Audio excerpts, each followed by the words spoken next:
Hey everybody, this is Cromar with TGN. I'm here today to bring you some more Rift coverage. This is Beta 7, Open Beta, and today we're looking at the Void Knight spec. At least we'll take a quick look at it and hopefully try to figure out what's going on. I spent, I don't know, a good level and a half, level and a third or so as a Void Knight, grinding, doing lots of rifting, tanking stuff. It's not as good as Reaver, but it's weird. It's very weird, but at least it's unique, so I gotta give it that. Now these mobs here, I just ran all over trying to find damn mobs with mana. And the Void Knight is a tank that's based around doing extra stuff to mana users.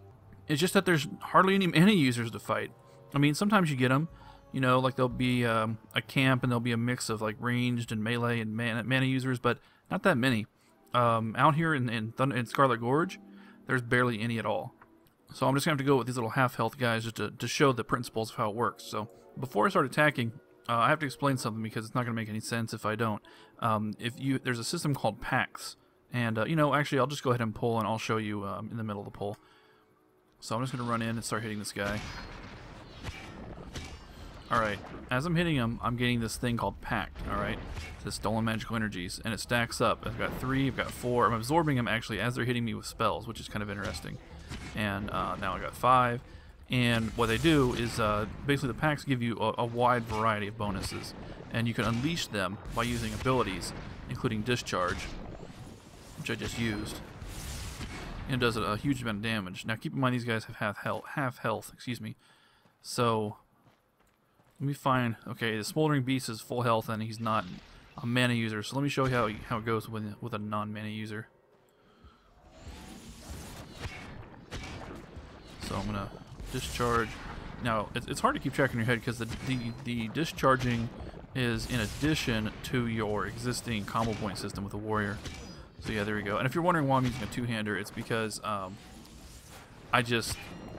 with the Reaver you want to tank multiple mobs at once, so you need the protection, and your damage is based on dots and whatnot. And with the Paladin, you're required to use a shield for all of your abilities. But as a Void Knight, you have the option of going two-hander, not for tanking. You definitely want a shield for tanking, but for grinding. Solo mobs, I'm just trying to use a two-hander because most of my damage, well, not most actually, pretty small amount of my damage is based on pure weapon damage. And honestly, it won't make that much of a difference either way. It just, using a shield does allow me to use my Paladin abilities, but they don't particularly give me any extra damage either, so I really don't care. So anyway, let me pull another guy here. No line of sight? What are you talking about? Okay. Let's get some packs. And do a discharge, watch the damage. Pretty significant. Do another one. So I just dropped quite a few packs in a row with a discharge. Alright. I don't know why I didn't have any packs there built up. I should have. But anyway. So. Another one down. Alright, so let's look at these abilities and see how they interact with the Pact system. First of all, if you have the Void, which is your very basic ability here, it's 20% of magic damage is absorbed and converted into packs. Now it's 5 by default. I'm surprised the tooltip updated. Usually don't. But if you have this talent here, it increases it from 5 to 20. So it's obviously a very important talent for your mage fighting. This is your basic combo point ability, Reckless Strike, and it gives you 1 attack point per hit, does threat, and increases damage based on how many packs you have. So you can, since your packs can stack up to 10, that means you can get an extra 40% damage if you keep your packs up. But you don't want to do that, because as soon as you get your packs up high, you want to spend them. Then we have a finisher here, Devouring Blow. This is really weak, and the only purpose of using this is for the mana drain. The amount of damage you get out of this is really pathetic, and you only gain packs if you're hitting a mana user. So I suppose on a mana user you could use it to get some packs, but really you should be using a different finisher. I'll get to it in a minute. Actually, I'll get to it right now. Pact Conversion. What this does is it uses a finisher that just gives you packs. It just gives you straight up packs. And the nice thing about this is it only costs 10 power, and it's off the global cooldown. So you can hit this and then turn around and hit a discharge right away. Now this is the spell that the power spell. It makes up probably the majority of my damage, to be honest. And it just does a ton of air damage. I don't know why it's air, but that's what it does after, and it spends all your packs. So this is going to be like your bread and butter spell. So how do you build up those packs, you might be wondering? Well, other than Pact Conversion, of course, the main way you do it is by using any of your combo point building abilities, and you use 2 talents. The first one, this gives you a 25% chance of draining 1% mana and gaining a pack. I know, 1%, right? And then this one gives you a 25% chance of getting a Pact against one with no mana. So that's why it's called Blood from a Stone. So between these two talents, you should be gaining Pacts at a moderately okay rate just from your normal attacks. But then you also want to use Pact Conversion to jump up a whole bunch. And then as soon as you use Pact Conversion, you should have like 7 or 8. And then you can immediately discharge those. Now remember, discharge also adds an attack point. So, alright. I know this is getting confusing. So I'll just go kill something else and try to talk through it. So hopefully it'll make sense. Let's pull this warrior here. I'm just going to shoot a range ability. Now I just showed him I have 3 attack points. I have no packs, so I'm going to hit my discharge. Now watch how it doesn't activate any global cooldown, so I'm able to tackle again right away. So I got 2 combo points now from using Reckless Strike. I now have, where is it here? Where's my packs? I have 8 packs, so I'm going to unleash them with a discharge. That uses them up. Now I got 3 combo points, so I'm going to hit Pact Conversion. Now I got 6 packs again. I'm going to use 2 attack points, discharge, conversion, 2 attack points, discharge, and then he died before I could even use discharge, so I'll use it on the next guy. Pull, discharge. Now I'm not going to use Pact Conversion on him. I'm going to use a different ability, which I'll show you in a minute. And I'm going to use discharge on this guy because he's a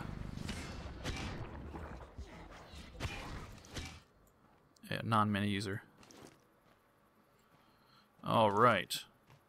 So hopefully that made sense in the way the rotation works on non-mana users. You do your Reckless Strike for points.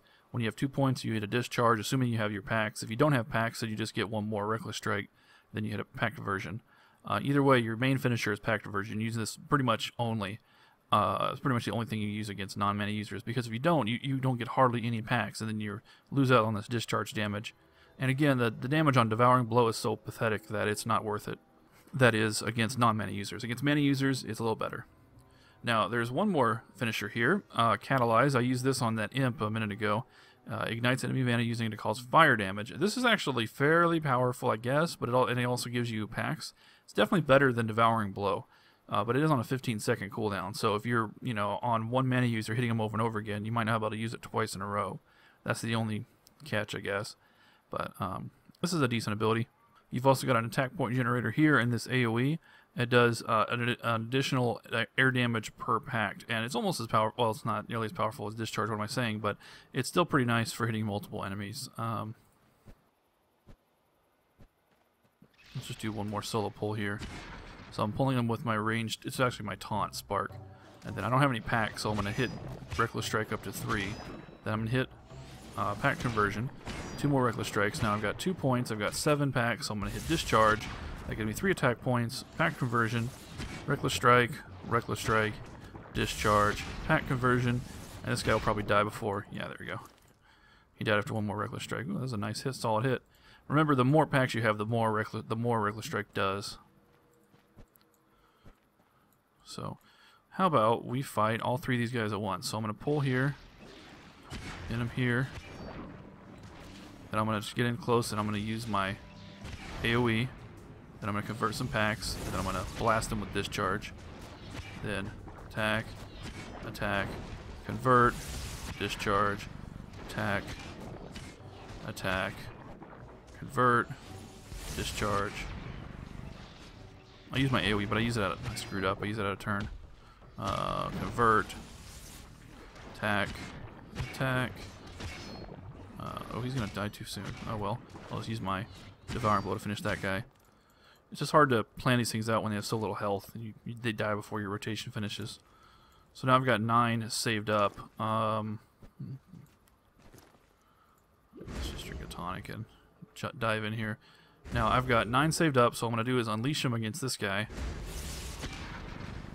And then start building up. So now I have 7 packs. I'm going to kill him. Now this guy, I got a treat for him. I've got 10 packs now. I'm going to get 3 combo points. And hit him with a Catalyze. And then a Discharge. So Catalyze, Discharge back to back. Lots of damage. That's pretty much his whole health bar instantly. Against a normal mob, it's like 2/3. Well, not quite that much, but it's a lot. So as you can see, against a mana target, when you're able to use things like Catalyze, it's quite nice. Also against a mana target, especially one that's actually casting spells actively on you, you gain Pact so fast that sometimes you don't even need to use Pact Conversion. You'll find yourself sitting at like 6 when you have 3 combo points. You're like, hey, alright, time for a Catalyze. It's a Catalyze Discharge combo, because Catalyze also gives you Pacts, remember? Gives you 3. Is somebody saying that Riftblade doesn't have good DPS? Oh, it's probably a troll. Yeah. Anyway. So, back to my spec here. Now, you'll notice I don't have an ideal grinding spec. I did have it earlier. I did some testing with the champion. Two-handers, focusing on damage. You do a decent amount of physical damage as a Void Knight, but I tried to stay away from the physical-only talents. Like, I got Grim Satisfaction and a little bit of accuracy, but I didn't have that many points to spend. It wasn't that great. It wasn't great for grinding. So I really think that if you're going to do Void Knight, it's perfectly fine for tanking. But if you're going to do Void Knight, you really should go tank. Let me put my sorting board on here. You really should go for a tank. That way you can fully take advantage of Paladin as a subspec. Paladin, of course, has all these great defensive abilities for cheap, including 10% block, 5% block, so that's 15 right there. And a little bit of extra one-handed damage, or you can move that an extra threat if you wanted to, or you can even get extra armor.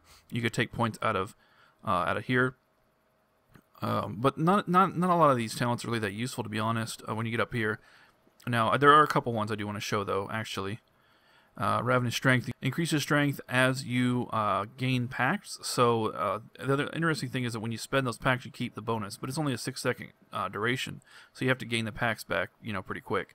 But it's quite a bit of damage, actually. It's quite a bit of strength, so I think that this is actually pretty nice. And then Ravenous Defense is like the same thing, but it's for armor. So obviously you have to have this for tanking. Obviously it's massively important. Then we have Replenish. Heals 6% of your endurance whenever a pact is gained. Now it says 6% of your endurance, which is not a very good amount. I gain like 7 health per pact or something retarded like that. What is here? 132 endurance is what I have. I mean, I'm sure I could have more if I really built my character right, because I'm not. It's not like I have a tanking set. I just have whatever generic crap I have. Some of the stuff doesn't have endurance on it. Yeah, like my sword, for example. But even if you did crank out that endurance, I mean, what are you going to get up to? Like 10 per pact? It's not.